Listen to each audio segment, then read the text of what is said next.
ਦੁਨੀਆ ਭਰ 'ਚ ਪੈਦਾ ਹੋਏ ਕਰੋਨਾ ਵਾਇਰਸ ਦੇ ਫੈਲਾਅ ਨੇ ਭੈਣਾਂ ਤੋਂ ਵੀਰ, ਮਾਵਾਂ ਤੋਂ ਪੁੱਤ, ਖੂਨ ਦੇ ਰਿਸ਼ਤੇ ਨਾਤਿਆਂ 'ਚ ਇਹੋ ਜਿਹਾ ਡਰ ਪੈਦਾ ਕੀਤਾ ਕਿ ਲੋਕ ਆਪਣੇ ਤੋਂ ਕੋਹਾਂ ਦੂਰ ਹੋ ਗਏ। ਕਰੋਨਾ ਵਾਇਰਸ ਕਾਰਨ ਪੰਜਾਬ ਵਿੱਚ ਸਭ ਤੋਂ ਪਹਿਲਾਂ ਸੁਰਖੀਆਂ ਵਿੱਚ ਆਇਆ ਜ਼ਿਲ੍ਹਾ ਸ਼ਹੀਦ ਭਗਤ ਸਿੰਘ ਨਗਰ 18 ਮਰੀਜ਼ਾਂ ਦੇ ਸਿਹਤਯਾਬ ਹੋਣ ਨਾਲ ਕਰੋਨਾ ਵਾਇਰਸ ਦੀ ਸ਼ੁਰੂਆਤੀ ਜੰਗ ਜਿੱਤ ਗਿਆ ਹੈ। ਇਸ ਦੇ ਲਈ ਜ਼ਿਲ੍ਹੇ ਦਾ ਸਿਵਲ ਪ੍ਰਸ਼ਾਸਨ, ਪੁਲਿਸ ਅਤੇ ਸਿਹਤ ਵਿਭਾਗ ਦੇ ਸਮੁੱਚੇ ਕਰਮਚਾਰੀ ਅਤੇ ਸਫਾਈ ਸੇਵਕ ਜਿਹੜੇ ਆ ਉਹ ਪ੍ਰਸ਼ੰਸਾ ਦੇ ਹੱਕਦਾਰ ਹਨ, ਜਿਨ੍ਹਾਂ ਨੇ ਕਰੋਨਾ ਦੇ ਟਾਕਰੇ ਲਈ ਦਿਨ ਰਾਤ ਮਿਹਨਤ ਕੀਤੀ ਹੈ। ਜ਼ਿਲ੍ਹੇ ਦੇ ਪਿੰਡ ਪਠਲਾਵਾ ਦੇ ਗਿਆਨੀ ਬਲਦੇਵ ਸਿੰਘ ਜੀ ਦੀ ਕਰੋਨਾ ਵਾਇਰਸ ਨਾਲ ਹੋਈ ਮੌਤ ਤੋਂ ਬਾਅਦ ਸਿਵਲ ਹਸਪਤਾਲ ਨਵਾਂਸ਼ਹਿਰ ਦੇ ਡਾਕਟਰਾਂ ਨੇ 18 ਦੇ 18 ਕਰੋਨਾ ਪੀੜਤਾਂ ਨੂੰ ਠੀਕ ਕਰਕੇ ਘਰੋਂ ਘਰੀ ਭੇਜ ਦਿੱਤਾ ਹੈ।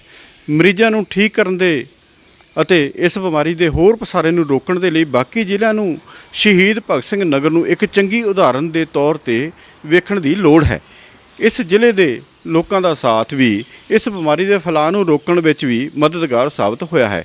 ਇਸ ਵੱਡੀ ਪ੍ਰਾਪਤੀ ਦੇ ਲਈ ਅੱਜ ਅਸੀਂ ਡਿਪਟੀ ਕਮਿਸ਼ਨਰ ਸ਼ਹੀਦ ਭਗਤ ਸਿੰਘ ਨਗਰ ਸ਼੍ਰੀ ਵਿਨੈ ਬਬਲਾਨੀ ਜੀ ਨਾਲ ਵਿਸ਼ੇਸ਼ ਗੱਲਬਾਤ ਕਰਨ ਲਈ ਪਹੁੰਚੇ ਹਾਂ ਕਿ ਉਹਨਾਂ ਨੇ ਕਰੋਨਾ ਵਾਇਰਸ ਦੇ ਭਵਜਲ ਨੂੰ ਕਿਵੇਂ ਪਾਰ ਕੀਤਾ ਅਤੇ ਕਿਵੇਂ ਸਖਤੀ ਨਾਲ ਇਸ 'ਤੇ ਕਾਬੂ ਪਾਇਆ ਜਾ ਸਕਦਾ, ਜਿਸ ਨਾਲ ਬਾਕੀ ਜ਼ਿਲ੍ਹਿਆਂ ਨੂੰ ਕਰੋਨਾ ਤੋਂ ਮੁਕਤ ਕਰਨ ਲਈ ਚਾਨਣ ਮੁਨਾਰਾ ਉਹ ਸਾਬਤ ਹੋ ਸਕਣ। ਜੀ ਸਾਹਿਬ, ਤੁਹਾਡਾ ਅਜੀਤ ਵੈਬ ਟੀਵੀ 'ਤੇ ਸਵਾਗਤ ਹੈ।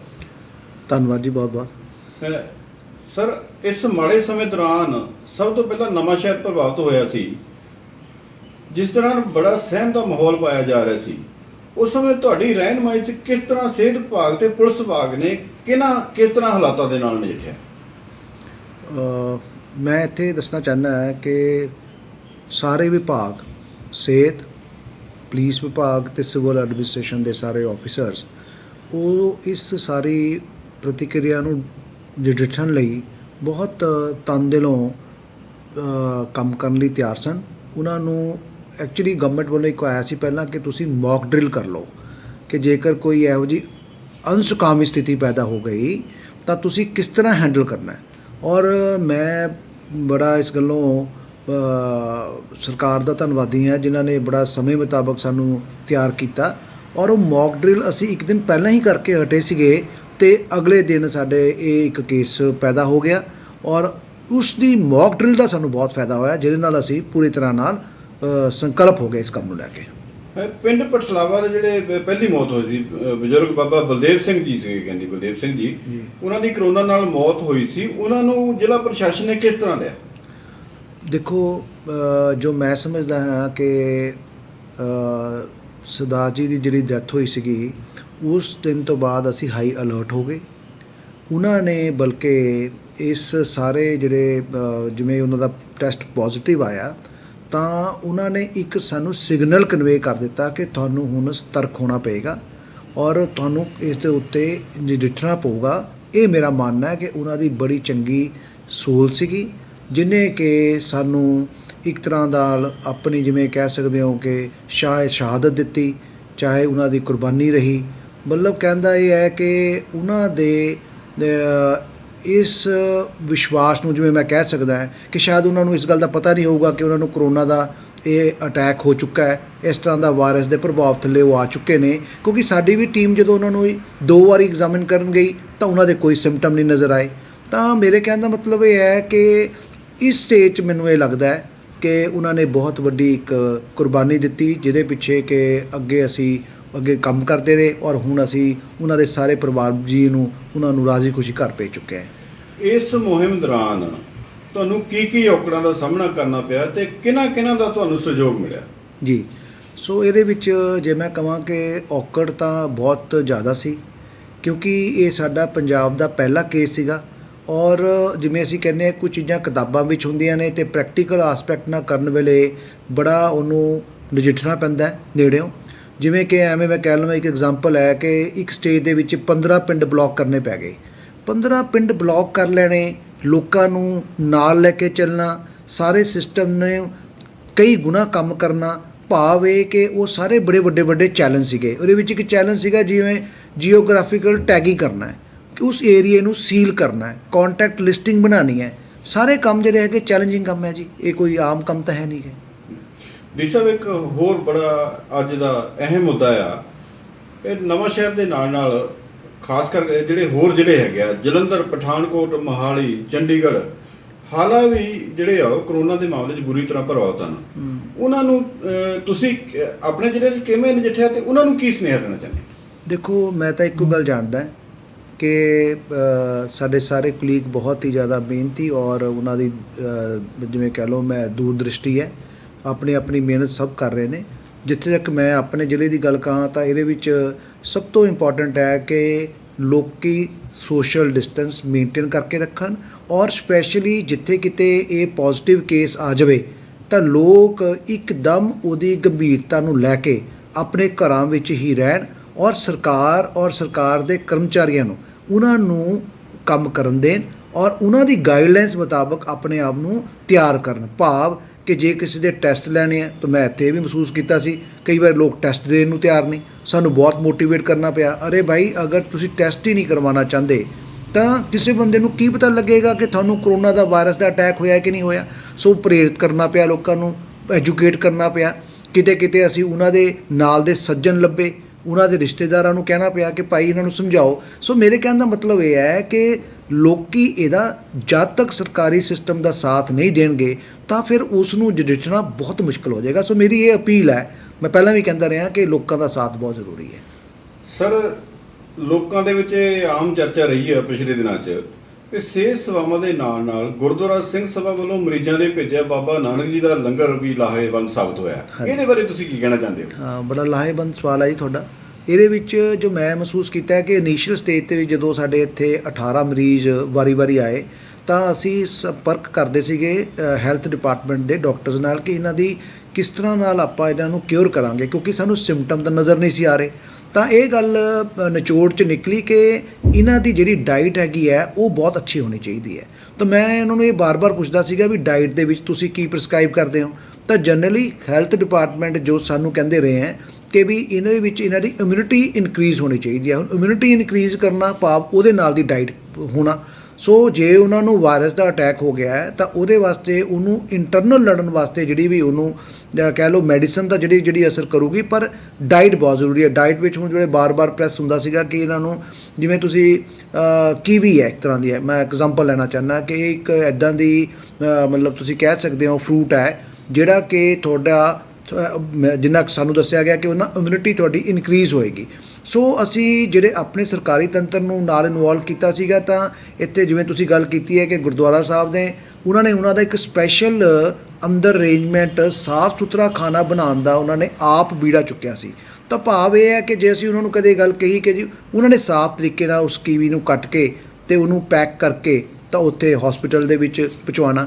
ਤਾਂ ਮੈਂ ਐਗਜ਼ਾਮਪਲ ਦਿੱਤੀ। ਇਸੇ ਤਰ੍ਹਾਂ ਉਹਨਾਂ ਦੀ ਜਿਵੇਂ ਡੇ ਟੂ ਡੇ ਡਾਈਟ ਹੈ, ਰੋਜ਼ ਦੇ 3 ਤਰ੍ਹਾਂ ਦੇ ਖਾਣੇ ਉਹਨਾਂ ਦੇ ਤਿਆਰ ਕਰਨੇ। ਤਾਂ ਮੈਨੂ ਜਿਹੜਾ ਹੈਗਾ ਜਿਹਨੂੰ ਆਪਾਂ ਕਹਿੰਦੇ ਆ ਉਹ ਹੈਲਥ ਡਿਪਾਰਟਮੈਂਟ ਰੋਜ਼ ਦਾ ਰੋਜ਼ ਤਿਆਰ ਕਰਦਾ ਸੀਗਾ ਜਿਹਦੇ 'ਚ ਹਾਈ ਪ੍ਰੋਟੀਨਸ ਤਾਂ ਕਿ ਉਹਨਾਂ ਦੀ ਜਿਹੜੀ ਹੈਗੀ ਹੈ ਉਹ ਸਮਰੱਥਾ ਜ਼ਿਆਦਾ ਹੋਵੇ। ਦੂਸਰਾ ਉਹਨਾਂ ਦਾ ਬਾਰ-ਬਾਰ ਫੋਕਸ ਹੁੰਦਾ ਸੀਗਾ ਕਿ ਕਿਉਂਕਿ ਇਹਦੇ ਵਿੱਚ ਅੰਦਰ ਤਕਰੀਬਨ ਹਰ ਰੋਜ਼ ਅੱਛਾ ਪਾਠ ਹੁੰਦਾ ਸੀਗਾ ਤਾਂ ਖਾਣਾ ਸਾਰਾ ਵੈਜ ਹੀ ਰਹਿੰਦਾ ਸੀਗਾ।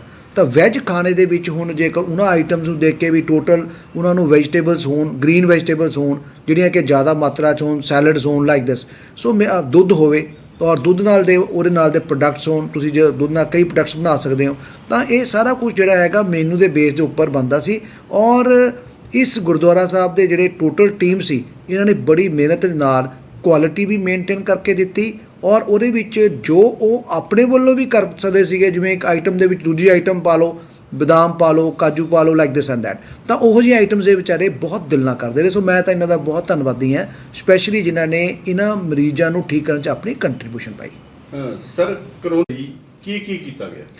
ਯੈਸ, ਇਹ ਬੜਾ ਇੰਪੋਰਟੈਂਟ ਹੈ ਜੀ। ਇਹ 'ਚ ਇਹ ਸੀਗਾ ਕਿ ਇੱਕ ਤਾਂ ਸੀਗਾ ਸਾਡੇ 15 ਪਿੰਡਾਂ ਨੂੰ ਜਦੋਂ ਅਸੀਂ ਸੀਲ ਕੀਤਾ ਤਾਂ ਡੋਰ ਟੂ ਡੋਰ ਅਸੀਂ ਪਿੰਡ ਵਿੱਚ ਸਟਾਫ ਲਗਾਇਆ ਸੀ ਜਿਹੜਾ ਕਿ ਸਵੇਰੇ 8 ਤੋਂ ਲੈ ਕੇ 2 ਵਜੇ ਤੱਕ। ਉਹ ਤੋਂ ਬਾਅਦ ਉਹਦੀ ਰਿਪੋਰਟਿੰਗ ਹੁੰਦੀ ਸੀ ਵੀ ਕਿਸੇ ਨੂੰ ਕੋਈ ਸਿੰਪਟਮ ਹੈਗੇ ਨੇ ਜਾਂ ਕਿਸੇ ਦੀ ਕੋਈ ਤਬੀਅਤ ਖਰਾਬ ਹੈ ਤਾਂ ਉਸ ਨੂੰ ਅੱਗੇ SMO ਤੱਕ ਕਨੈਕਟ ਕਰਾ ਕੇ ਉਹਨਾਂ ਨੂੰ ਉੱਥੋਂ ਲਿਜਾ ਕੇ ਉਹਨਾਂ ਦਾ ਇਲਾਜ ਕਰਨਾ। ਇਹ ਤਾਂ ਸੀਗਾ 15 ਪਿੰਡਾਂ ਦਾ। ਇਹਦੇ ਨਾਲ ਅਸੀਂ ਇੱਕ ਪੈਰਲਲ ਐਕਟੀਵਿਟੀ ਸ਼ੁਰੂ ਕੀਤੀ ਹੋਈ ਸੀਗੀ ਸਾਰੇ SBS ਨਗਰ ਦੇ ਵਿੱਚ door to door surveillance. Door to door surveillance means ਕਿ ਅਸੀਂ ਹਰ ਇੱਕ ਵਿਅਕਤੀ ਜਾਂ ਹਰ ਇੱਕ ਡਵੈਲਿੰਗ ਯੂਨਿਟ ਦੇ ਵਿੱਚ ਜਾ ਕੇ ਅਸੀਂ ਲੋਕਾਂ ਨੂੰ ਇਸ ਗੱਲ ਦੇ ਉੱਤੇ ਪ੍ਰੇਰਿਤ ਕਰਨਾ ਕਿ ਭਾਈ ਜੇ ਕਿਸੇ ਨੂੰ ਸਿੰਪਟਮ ਹੈ ਤਾਂ ਸਾਨੂੰ ਦੱਸੋ। 26 ਸੈਕਟਰਸ ਦੇ ਵਿੱਚ ਅਸੀਂ ਸਾਰਾ SBS ਨਗਰ ਵੰਡਿਆ ਹੋਇਆ ਸੀਗਾ। ਹੁਣ ਉਸ ਸੈਕਟਰ ਦੇ ਵਿੱਚ ਇਹ ਗੱਲ ਹੁੰਦੀ ਸੀ ਕਿ ਵੀ ਅਗਰ ਕੋਈ ਪੇਸ਼ੈਂਟ ਸਾਡੀ ਸਰਵੇਲੈਂਸ ਟੀਮ ਦੇ ਧਿਆਨ ਵਿੱਚ ਆ ਗਿਆ ਤਾਂ ਇਮੀਡੀਏਟਲੀ ਉਹ ਟੀਮ ਜਿਹੜੀ ਹੈਗੀ ਹੈ ਉਹ ਉਹਨੂੰ ਲਿਜਾ ਕੇ ਸਾਡੇ SMO ਨਾਲ ਕਨੈਕਟ ਕਰਾਵੇ। SMOs ਨੂੰ ਅਸੀਂ ਗੱਡੀਆਂ ਦਿੱਤੀਆਂ ਹੋਈਆਂ ਸੀਗੀਆਂ ਜਿਹੜੀਆਂ ਕਿ ਇਮੀਡੀਏਟਲੀ ਪੇਸ਼ੈਂਟ ਨੂੰ ਲਿਆ ਕੇ ਹਸਪੀਟਲ ਦੇ ਵਿੱਚ ਟਰੀਟ ਕਰਨ ਲਈ ਜਿਹੜੀਆਂ ਸੀਗੀਆਂ ਪੂਰੀਆਂ ਡੈਡੀਕੇਟਡ ਸੀਗੀਆਂ। ਸੋ ਮੇਰੇ ਕਹਿਣ ਦਾ ਮਤਲਬ ਇਹ ਹੈ ਕਿ ਇਹ ਇੱਕ ਪਾਸੇ 15 ਪਿੰਡ, ਇੱਕ ਪਾਸੇ ਟੋਟਲ ਜ਼ਿਲ੍ਹਾ, ਸੋ ਅਸੀਂ ਇਹਨੂੰ ਪੈਰਲਲ ਕਰਕੇ ਔਰ ਮੈਨੂੰ ਅੰਦਾਜ਼ਨ ਹੈ ਕਿ 1100 ਬੰਦਿਆਂ ਦੀ ਟੀਮ ਅਸੀਂ ਲਗਾਈ ਸੀ। ਉਹ 1100 ਬੰਦਿਆਂ ਨੇ ਇਹਨੂੰ ਸਾਰੇ ਨੂੰ ਕੰਟਰੋਲ ਕਰਨ ਦੇ ਵਿੱਚ ਆਪਣੀ ਮਹੱਤਵਪੂਰਨ ਭੂਮਿਕਾ ਨਿਭਾਈ ਹੈ। ਉਹਦੇ ਵਿੱਚ anganwadi workers, health worker, doctors ਦੀ ਟੀਮ, ਸਾਡੀ ਸਿਵਲ ਪ੍ਰਸ਼ਾਸਨ ਦੀ ਟੀਮ, ਕੋਈ ਵੀ ਐਸਾ ਕਾਰਨਰ ਨਹੀਂ ਜਿਹੜਾ ਕਿ ਇਸ ਕੰਮ ਦੇ ਵਿੱਚ ਲੱਗਿਆ ਨਹੀਂ ਸੀ ਹੋਇਆ। ਸਰ, ਜਿਹੜੇ ਗਿਆਨੀ ਬਲਦੇਵ ਸਿੰਘ ਜੀ ਸੀਗੇ ਉਹਨਾਂ ਦੀ ਮੌਤ ਤੋਂ ਬਾਅਦ 18 ਮਰੀਜ਼ ਜਿਹੜੇ ਪੋਜ਼ਿਟਿਵ ਪਾਏ ਗਏ ਸੀ, ਚਾਹੇ ਉਹ ਸਬ ਡਿਵੀਜ਼ਨ ਨਵਾਂ ਸ਼ਹਿਰ ਦੇ ਪਿੰਡ ਸੁੱਜੋ ਨਾਲ ਸੀ ਜਾਂ ਨੌਰਾ ਸੀ ਜਾਂ ਪਠਲਾਵਾ ਸੀ ਬੰਗਾ ਸਬ ਡਿਵੀਜ਼ਨ ਦਾ, ਤੇ ਉਹ ਜਿਹੜੇ 18 ਮਰੀਜ਼ ਦਾਖਲ ਸੀ ਉਹਨਾਂ ਦੇ ਇਲਾਜ ਦੇ ਲਈ ਕੀ ਕੀਤਾ ਗਿਆ? ਦੇਖਿਏ, ਜਿੰਨਾ ਕੁ ਮੈਨੂੰ ਦੱਸਿਆ ਗਿਆ ਜਾਂ ਮੇਰਾ ਐਕਸਪੀਰੀਅੰਸ ਹੈ ਇਸ ਸਾਰੇ ਦੌਰ ਦੇ ਵਿੱਚ, ਬਹੁਤ ਸਾਰੀ ਮੈਡੀਸਨ ਇਸ ਨੂੰ ਠੀਕ ਕਰਨ ਵਾਸਤੇ ਜਿਹੜੀ ਹੈਗੀ ਹੈ ਮਰੀਜ਼ਾਂ ਨੂੰ ਉਹ ਨਹੀਂ ਕੋਈ ਬਣੀ ਹੋਈ, ਕੋਈ ਵੈਕਸੀਨੇਸ਼ਨ ਨਹੀਂ ਹੈਗੀ ਹੈ। ਇਹ ਗੱਲ ਆਮ ਚਰਚਾ ਦਾ ਵਿਸ਼ਾ ਵੀ ਹੈ।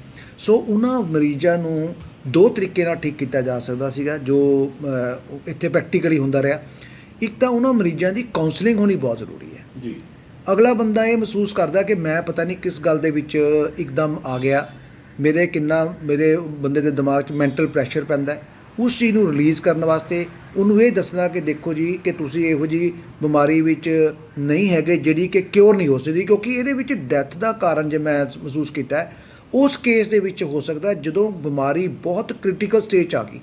ਕਿਉਂਕਿ ਅਸੀਂ ਤਤਕਾਲੀਨ ਸਿਚੁਏਸ਼ਨ ਦੇ ਮੁਤਾਬਕ ਕੰਮ ਕਰ ਲਿਆ ਸੀ, ਅਸੀਂ ਉਹਨਾਂ ਨੂੰ ਪਹਿਲਾਂ ਹੀ ਲੈ ਕੇ ਆਈਸੋਲੇਸ਼ਨ ਸੈਂਟਰ ਦੇ ਵਿੱਚ ਐਡਮਿਟ ਕਰਾਤਾ ਸੀਗਾ, ਤਾਂ ਉਹ ਇਨੀਸ਼ੀਅਲ ਸਟੇਜ ਦੇ ਵਿੱਚ ਸੀਗੇ ਤਾਂ ਉਹਨਾਂ ਨੂੰ ਬਹੁਤ ਵੱਡੀ ਕੋਈ ਗੰਭੀਰਤਾ ਦਾ ਸਾਹਮਣਾ ਕਰਨਾ ਨਹੀਂ ਸੀ ਪੈ ਸਕਦਾ। ਕੇਵਲ ਤੇ ਕੇਵਲ ਉਹਨਾਂ ਦੀ ਕਾਉਂਸਲਿੰਗ ਪਹਿਲਾਂ ਇੰਪੋਰਟੈਂਟ ਸੀ।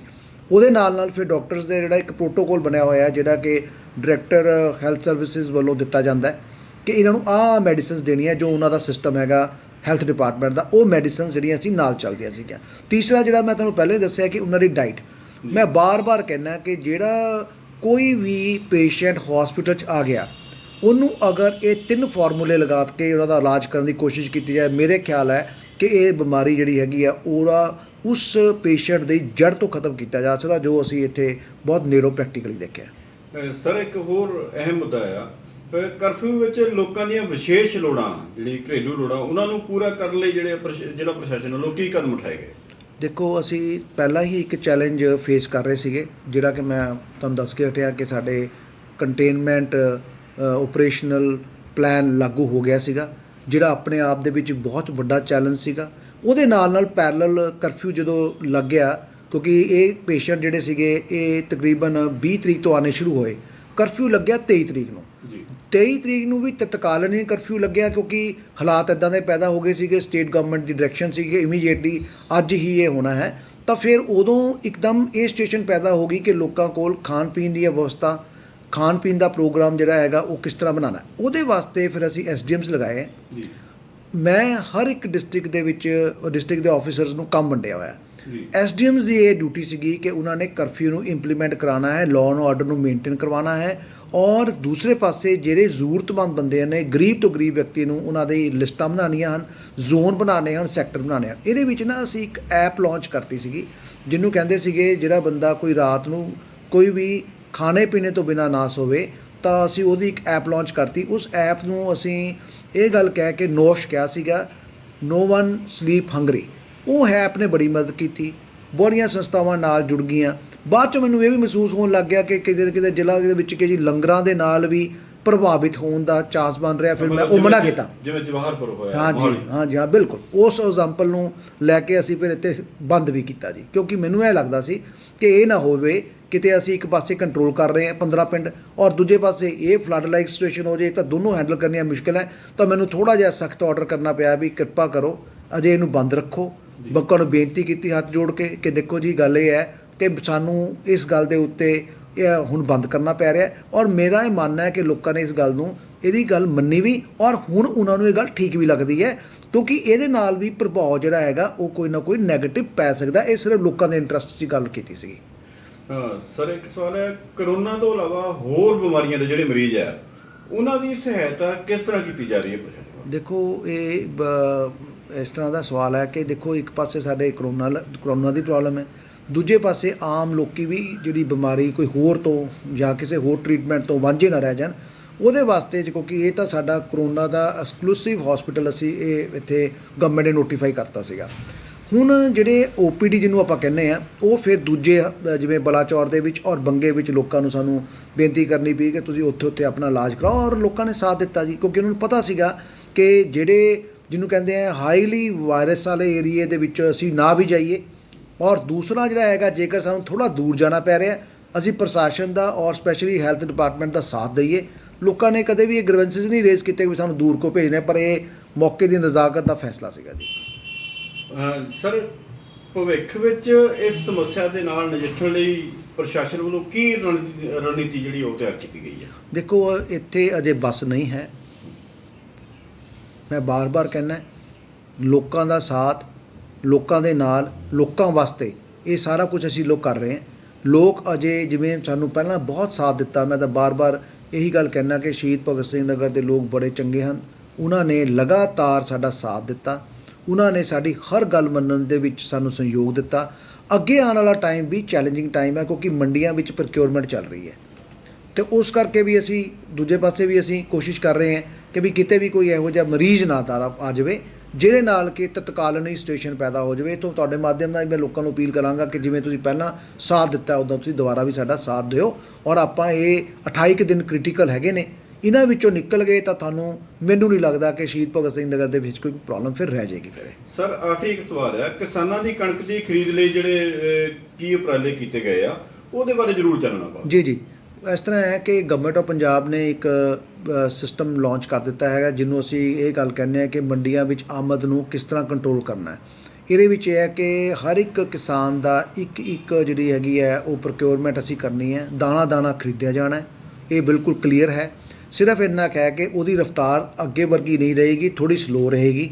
ਪਰ ਮੈਂ ਤਾਂ ਇਹ ਵੀ ਦੇਖ ਕੇ ਬੜਾ ਹੈਰਾਨ ਹੋ ਗਿਆ ਕਿ ਅੱਜ ਦੇ ਡਾਟਾ ਜਿਹੜਾ ਮੈਂ ਕਰ ਰਿਹਾ ਰਿਵਿਊ ਕੀਤਾ ਕਿ ਜਿੰਨੀ ਆਮਦ ਪਿਛਲੇ ਸਾਲ ਆਈ ਸੀ ਉਹ ਤੋਂ ਵੱਧ ਆਮਦ ਆਉਣ ਨਾਲ ਪਰਚੇਜ਼ ਵੀ ਉਨੀ ਹੋ ਗਈ। ਸੋ ਇਹਦਾ ਵੀ ਇਫੈਕਟ ਨਹੀਂ ਕੋਈ ਪਿਆ। ਤਾਂ ਭਾਵ ਇਹ ਹੈ ਕਿ ਜੇਕਰ ਮੈਂ ਐਗਜ਼ਾਮਪਲਰੀ ਤੌਰ 'ਤੇ ਦੱਸਾਂ ਵੀ ਇੱਕ ਯਾਰਡ ਦੇ ਵਿੱਚ ਮੰਡੀ ਵਿੱਚ ਅਗਰ 100 ਬਲੋਕ ਲੱਗੇ ਹਨ ਤਾਂ ਕਿ ਉਹਦੇ ਕੂਪਨ ਜਿਹੜੇ ਹੈਗੇ ਨੇ ਉਹ 40% ਜਨਰੇਟ ਹੋਣੇ ਹੈ, ਤਾਂ ਕਿ ਲੋਕਾਂ ਦੀ ਸੋਸ਼ਲ ਡਿਸਟੈਂਸਿੰਗ ਮੇਨਟੇਨ ਕਰਕੇ ਰੱਖੀ ਜਾ ਸਕੇ। ਤਾਂ ਜਿਹੜੇ ਉਹ ਕੂਪਨਸ ਆ ਰਹੇ ਨੇ ਉਹ ਆੜਤੀਏ ਨੂੰ ਕੂਪਨ ਦਿੱਤੇ ਜਾ ਰਹੇ, ਆੜਤੀਏ ਜਿਹੜੇ ਹੈਗੇ ਨੇ ਉਹ ਅੱਗੇ ਜ਼ਿਮੀਂਦਾਰਾਂ ਨੂੰ ਦੇ ਰਹੇ ਨੇ ਅਤੇ ਲੋਕ ਆ ਰਹੇ ਨੇ। ਹੁਣ ਸਿਰਫ ਗੱਲ ਇੰਨੀ ਕੁ ਹੈ ਕਿ ਇੱਕ ਤਾਂ ਮਜ਼ਦੂਰ ਆੜਤੀਏ ਨਾਲ ਕਨੈਕਟਿਡ ਨੇ, ਆੜਤੀਏ ਸਾਡੀ ਏਜੰਸੀਆਂ ਨਾਲ ਵੀ ਜਿਹੜੇ ਹੈਗੇ ਨੇ ਮਜ਼ਦੂਰ ਉਹ ਕਨੈਕਟਿਡ ਨੇ, ਪਲੱਸ ਸਾਡੇ ਜਿਹੜੇ ਹੈਗੇ ਨੇ ਜ਼ਿਮੀਂਦਾਰ ਜਿਹੜੇ ਆਪ ਪ੍ਰੋਕਿਉਰਮੈਂਟ ਘਰੋਂ ਕਰਕੇ ਆਪਣੇ ਫੀਲਡ 'ਚੋਂ ਕਰਕੇ ਲੈ ਕੇ ਉਹਨਾਂ ਨਾਲ ਵੀ ਕੁਝ ਥੋੜ੍ਹੇ ਬਹੁਤ ਮਜ਼ਦੂਰ ਕੰਬਾਈਨਸ ਦੇ ਥਰੂ ਅਟੈਚ ਨੇ। ਇਹ ਸਾਰਾ ਜਿਹੜਾ ਹੈਗਾ ਇਹ ਸੋਸ਼ਲ ਡਿਸਟੈਂਸਿੰਗ ਮੇਨਟੇਨ ਰਹੇ, ਇਹਦੇ ਵਾਸਤੇ ਇੱਕ ਪੂਰਾ ਪ੍ਰੋਟੋਕੋਲ ਬਣਾਇਆ ਹੋਇਆ, ਹਰ ਇੱਕ ਨੂੰ ਸਮਝਾਇਆ ਹੋਇਆ।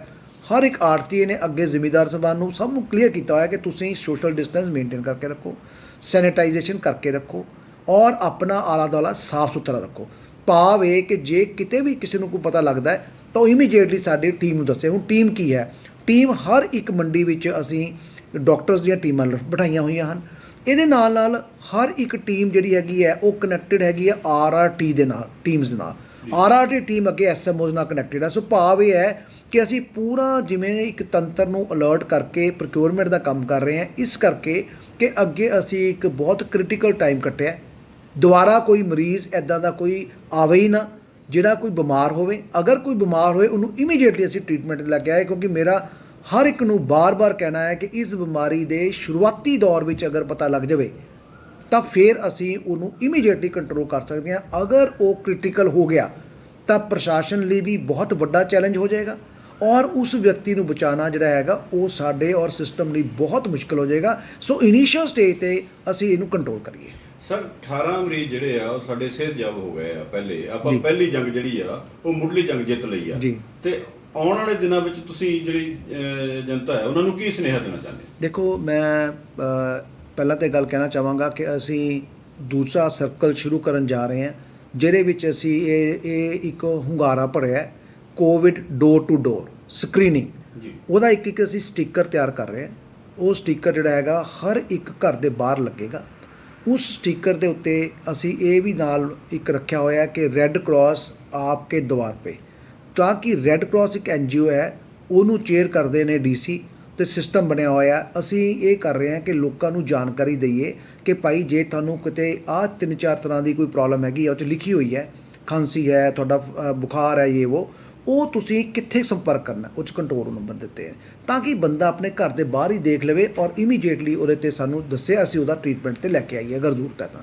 ਦੂਸਰਾ ਇਹ ਹੈ ਕਿ ਜਿਵੇਂ ਮੈਂ ਪਹਿਲਾਂ ਵੀ ਕਿਹਾ ਕਿ ਜਦ ਤੱਕ ਜਿਵੇਂ ਲੋਕਾਂ ਨੇ ਸਾਨੂੰ ਪਹਿਲਾਂ ਸਾਥ ਦਿੱਤਾ ਔਰ ਜਿਵੇਂ ਲੋਕਾਂ ਨੇ ਸਾਨੂੰ ਹੁੰਗਾਰਾ ਭਰਿਆ ਆਪਣੇ ਇਸ ਸਾਰੀ ਬਿਮਾਰੀ ਨੂੰ ਜੜ੍ਹ ਤੋਂ ਖਤਮ ਕਰਨ ਲਈ, ਉਵੇਂ ਅਗਲੇ 28 ਦਿਨ ਅਗਰ ਇਹ ਚੱਲ ਪਵੇ ਤਾਂ ਸਾਡਾ ਜਿਹੜਾ ਹੈਗਾ ਬਹੁਤ ਵਧੀਆ ਜਿਹੜਾ ਹੈਗਾ ਇਹ ਜ਼ਿਲ੍ਹਾ ਬਚ ਸਕਦਾ ਹੈ।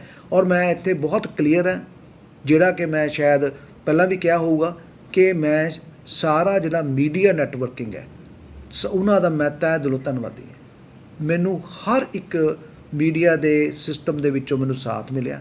ਉਹਨਾਂ ਨੇ ਮੈਨੂੰ ਨਾਲ ਲੱਗ ਕੇ ਬਲਕਿ ਬਹੁਤ ਚੰਗੀਆਂ ਸਲਾਹਾਂ ਵੀ ਦਿੱਤੀਆਂ, ਕਿਉਂਕਿ ਉਹਨਾਂ ਦੀ ਫੀਲਡ ਲੈਵਲ 'ਤੇ ਵਿੱਚ ਕਾਫੀ ਜ਼ਿਆਦਾ ਰਹਿੰਦੀ ਹੈ। ਹੁਣ ਜਿਵੇਂ ਮੈਂ ਤੁਹਾਡੇ ਅਜੀਤ ਦੇ ਮਾਧਿਅਮ ਦੱਸਾਂ ਕਿ ਮੈਂ ਡੇਲੀ ਜਿਵੇਂ ਤੁਹਾਡੀ ਕੋਈ ਫੀਡਬੈਕ ਆਉਂਦੀ ਸੀ ਤਾਂ ਉਹ 'ਤੇ ਕੰਮ ਕਰਨਾ। ਸਿਮਿਲਰਲੀ ਅਦਰ ਪੇਪਰਸ ਹੋ ਗਏ, ਉਹਨਾਂ ਦੇ ਨਾਲ ਵੀ ਮੇਰਾ ਉਹਨਾਂ ਨਾਲ, ਕਿਉਂਕਿ ਰੋਜ਼ ਮੈਨੂੰ ਕਿਸੇ ਨਾ ਕਿਸੇ ਦਾ ਫੋਨ ਜ਼ਰੂਰ ਆਉਂਦਾ ਸੀਗਾ ਜੀ ਤੁਹਾਡੇ ਕੀ ਹੈਗਾ, ਅਤੇ ਨਾਲ ਉਹ ਕੋਈ ਸਲਾਹ ਦੇ ਦਿੰਦੇ ਸੀ। ਤਾਂ ਮੈਂ ਉਹਨਾਂ ਦੀਆਂ ਸਲਾਹਾਂ ਨੂੰ ਵੀ ਜਿੱਥੇ ਤੱਕ ਮੈਂ ਮੰਨ ਸਕਦਾ ਸੀ ਮੈਂ ਮੰਨਣ ਦੀ ਕੋਸ਼ਿਸ਼ ਕੀਤੀ ਹੈ। ਲੇਕਿਨ ਮੈਂ ਤੁਹਾਡੇ ਮਾਧਿਅਮ ਦੇ ਨਾਲ ਸਾਰੇ ਹੀ ਮੀਡੀਆ ਵੀਰਾਂ ਦਾ, ਸਾਰੇ ਹੀ ਇਹਨਾਂ ਦੇ ਹਾਊਸਿਸ ਦਾ ਔਰ ਇਹਨਾਂ ਦੇ ਸਪੈਸ਼ਲੀ ਐਡੀਟਰਸ ਔਰ ਇਹਨਾਂ ਦੇ ਸੀਨੀਅਰ ਦਾ ਤਹਿ ਦਿਲੋਂ ਧੰਨਵਾਦੀ ਹਾਂ, ਜਿਨ੍ਹਾਂ ਨੇ ਇਸ ਔਖੀ ਘੜੀ ਵਿੱਚ ਸ਼ਹੀਦ ਭਗਤ ਸਿੰਘ ਨਗਰ ਦੇ ਪ੍ਰਸ਼ਾਸਨ ਦਾ ਤਹਿ ਦਿਲੋਂ ਸਾਥ ਦਿੱਤਾ। ਔਰ ਸਾਡਾ ਇਹ ਜਿਹੜਾ ਹੁਣ ਮੈਨੂੰ ਉਮੀਦ ਹੈ ਕਿ ਅਗਲੇ 28 ਦਿਨ ਵੀ ਅਸੀਂ ਇਸੇ ਤਰ੍ਹਾਂ ਟੀਮ ਵਰਕ 'ਚ ਕੰਮ ਕਰਦੇ ਰਹਾਂਗੇ, ਕਿਉਂਕਿ ਇਟਸ ਟੀਮ ਵਰਕ। ਮੈਂ ਇਹ ਵੀ ਕਹਿੰਦਾ ਰਹਿੰਦਾ ਬਾਰ-ਬਾਰ ਕਿ ਟੀਮ ਵਰਕ ਹੈ, ਚਾਹੇ ਉਹ ਸਾਡੇ ਲੋਕਲ SSP ਨੇ ਜਿਨ੍ਹਾਂ ਨੇ ਪੁਲਿਸ ਨੈਟਵਰਕਿੰਗ ਦੇ ਵਿੱਚ ਸਾਨੂੰ ਪੂਰੀ ਹੈਲਪ ਕੀਤੀ ਇਸ ਨੂੰ ਲਾਗੂ ਕਰਨ ਦੇ ਵਿੱਚ, ਹੈਲਥ ਦੀ ਹੋ ਗਈ ਔਰ ਸਿਮਿਲਰਲੀ ਸਾਡੇ ਸਿਵਲ ਦੇ ਆਫੀਸਰ ਹੋ ਗਏ, ਸਾਰਿਆਂ ਨੇ ਇੱਕ ਟੀਮ ਵਰਕ ਦਾ ਕੰਮ ਕੀਤਾ, ਜਿਹਦੇ ਨਾਲ ਕਿ ਇਹ ਅਸੀਂ ਇਸ ਸਟੇਜ 'ਤੇ ਪਹੁੰਚ ਪਏ ਹਾਂ, ਜਿਹਦੇ ਕਰਕੇ ਆਪਾਂ ਅੱਜ ਚਰਚਾ ਕਰ ਰਹੇ ਹਾਂ। ਤਾਂ ਇਹਦੇ ਵਿੱਚ 18 ਮਰੀਜ਼ ਅਗਰ ਠੀਕ ਹੋਏ ਨੇ ਤਾਂ ਸਾਰਿਆਂ ਦੇ ਜੁਆਇੰਟ ਐਫਰਟ ਦੇ ਨਾਲ ਠੀਕ ਹੋਏ ਨੇ। ਔਰ ਮੈਨੂੰ ਇਹ ਲੱਗਦਾ ਹੈ ਕਿ ਅਗਰ ਇਹੀ ਟੀਮ ਵਰਕ ਅੱਗੇ ਠੀਕ ਕੰਮ ਕਰਦੀ ਦੇਵੇ ਤਾਂ ਅਸੀਂ ਕਿਸੇ ਵੀ ਚੈਲੰਜ ਦਾ ਜਿਹੜਾ ਹੈਗਾ ਉਹ ਸਾਹਮਣਾ ਕਰ ਸਕਦੇ ਹਾਂ। ਸਰ, ਅਜੀਤ ਅਖਬਾਰ ਦੇ ਨਾਲ ਅਜੀਤ ਵੈਬ TV ਨੇ ਲਗਾਤਾਰ ਤੁਹਾਡੇ ਜਿਹੜੇ ਸੁਨੇਹੇ ਆ ਉਹ ਦੁਨੀਆ ਭਰ 'ਚ ਪਹੁੰਚਾਏ। ਤੁਸੀਂ ਅਜੀਤ ਵੈਬ TV ਲਈ ਕੀਤੀ। ਹਾਂ, ਮੈਂ ਤਾਂ ਬਹੁਤ ਧੰਨਵਾਦੀ ਹਾਂ ਜੀ। ਅਜੀਤ ਵੈਬ TV ਨੇ ਬੜੇ ਟਾਈਮ ਟੂ ਟਾਈਮ ਸਾਡੇ ਛੋਟੇ ਮੈਸੇਜ ਜਿਹੜੇ ਹੈਗੇ ਨੇ ਉਹਨਾਂ ਨੂੰ ਪ੍ਰੋਪਰ ਲੋਕਾਂ ਤੱਕ ਕਨਵੇ ਕੀਤਾ। ਔਰ ਇਹ ਵੀ ਮੈਂ ਮਹਿਸੂਸ ਕੀਤਾ ਬੜਾ ਨੇੜੋਂ ਕਿ ਅਜੀਤ ਵੈਬ TV ਜਿਹੜਾ ਹੈਗਾ ਉਹ ਬਹੁਤ ਸਤਰਕ ਹੈ ਔਰ ਇਹਨਾਂ ਦੀ ਜਿਹੜੀ ਗਰਾਊਂਡ ਲੈਵਲ 'ਤੇ ਪਕੜ ਬਹੁਤ ਹੈ। ਔਰ ਉਹਦੇ ਨਾਲ ਜਿਹੜਾ ਹੈਗਾ ਉਹ ਐਡਮਿਨਿਸਟ੍ਰੇਸ਼ਨ ਨੂੰ ਹਮੇਸ਼ਾ ਕੋਈ ਨਾ ਕੋਈ ਸਾਥ ਹੀ ਮਿਲਿਆ। ਔਰ ਇਹ ਵੀ ਵੱਡੀ ਗੱਲ ਸੀਗੀ ਜੋ ਮੈਂ ਮਹਿਸੂਸ ਕੀਤੀ ਕਿ ਜਿੱਥੇ ਕਿਤੇ ਅਸੀਂ ਇਹਨਾਂ ਨੂੰ ਇਹ ਵੀ ਕਿਹਾ ਕਿ ਜੀ ਸਾਡਾ ਜਿਹੜਾ ਹੈਗਾ ਉਹ ਇਸ ਤਰ੍ਹਾਂ ਦਾ ਸਾਥ ਦਿਓ ਕਿ ਲੋਕਾਂ ਨੂੰ ਇੱਦਾਂ ਦਾ ਤੁਸੀਂ ਪ੍ਰੇਰਿਤ ਕਰੋ, ਤਾਂ ਕਿ ਉਹਨਾਂ ਦੇ ਮਨ 'ਚ ਇਹ ਗੱਲ ਜਾਵੇ ਕਿ ਅਸੀਂ ਜੋ ਕਰ ਰਹੇ ਹਾਂ ਲੋਕਾਂ ਲਈ ਕਰ ਰਹੇ ਹਾਂ, ਲੋਕਾਂ ਵਾਸਤੇ ਹੀ ਹੈ ਔਰ ਕੱਲ੍ਹ ਨੂੰ ਤੁਹਾਨੂੰ ਅੱਛੇ ਰਿਜ਼ਲਟ ਮਿਲਣਗੇ। ਇਹਨਾਂ ਨੇ ਬੰਗੇ ਔਰ ਤੁਹਾਡੇ ਇੱਥੇ ਲੋਕਲ ਟੀਮ ਨੇ ਲਗਾਤਾਰ ਸਾਡਾ ਸਾਥ ਦਿੱਤਾ। ਸੋ ਮੈਂ ਤਾਂ ਵੈਬ TV ਅਜੀਤ ਦਾ ਜਿਹੜਾ ਹੈਗਾ ਉਹ ਤਹਿ ਦਿਲੋਂ ਬਹੁਤ ਧੰਨਵਾਦੀ ਹਾਂ ਜੀ।